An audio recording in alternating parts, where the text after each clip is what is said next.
So thousands of conservative activists gathering just outside of Washington for the annual CPAC conference that got underway this morning. Chief political correspondent Carl Cameron is reporting live from National Harbor, Maryland. So how's it going there so far, Carl?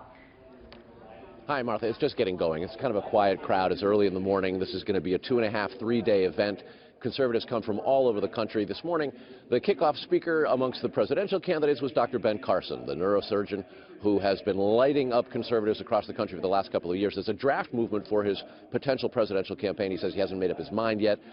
He was on stage just a little while ago, and he had a cautionary note for Republicans in Congress about Obamacare, saying before it gets ousted, before it gets taken away, they need to come up with a real serious alternative. And as all these candidates will be doing, they're taking shots at Democrats, either the president or the Democrat who would like to succeed him. Watch. I've advocated a system, and I hope Congress will listen very carefully to what I'm about to say, because they need to grasp a health care alternative before they try to remove Obamacare. What am I for? What am I really ready for? I'm not ready for Hillary. Now, the crowd went, we missed the applause at the end of that. The crowd absolutely ate it up. Ben Carson did wake up this crowd. There will be a real test of conservatism in all of this in the next couple of days. The CPAC, Conservative Political Action Conference, is put on by the American Conservative Union.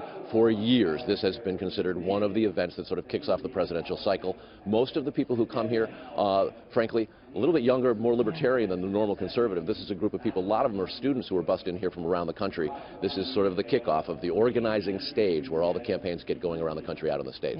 Yeah. And those numbers have been good for Rand Paul the past couple of years, winning the straw poll there. There's a lot of potential candidates in the mix. What about the more establishment candidates who hope to woo this crowd as well today, Carl? Well, being a so-called establishment candidate is not all that popular here at the Conservative Political Action Conference. There's an awful lot of conservatives who say if you got a foot in the establishment wing, they really don't want to talk to you. There's a lot of Tea Party experience here. Rand Paul won the straw poll the last 2 times. He's looking to pull off a win the 3rd time. The folks you're really talking about, of course, former Florida Governor Jeb Bush. He is considered by most to be the establishment candidate.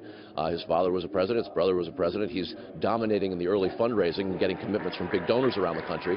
Also a question about how Chris Christie will fare here. He is coming. In the past, Chris Christie has not always gotten the warmest reception from organizations like this, and Wisconsin Governor Scott Walker, who's leading the polls in Iowa. All 3 of them have a big test. They want to show their conservatism, they want to show their electability, they want to show that they have the capacity to win in general elections and win primaries, which means they have to appeal to conservatives, but also be able to win independent, more swing-type voters, which at a place like this is a difficult thing to sell. Tea Party conservatives aren't very interested in candidates who have a foot in the establishment and are looking to cut deals. They want conservative principles upheld here. Well, we're living in serious times, and everybody's going to be watching these candidates very closely over the next 1.5 years. Thank you very much, Carl.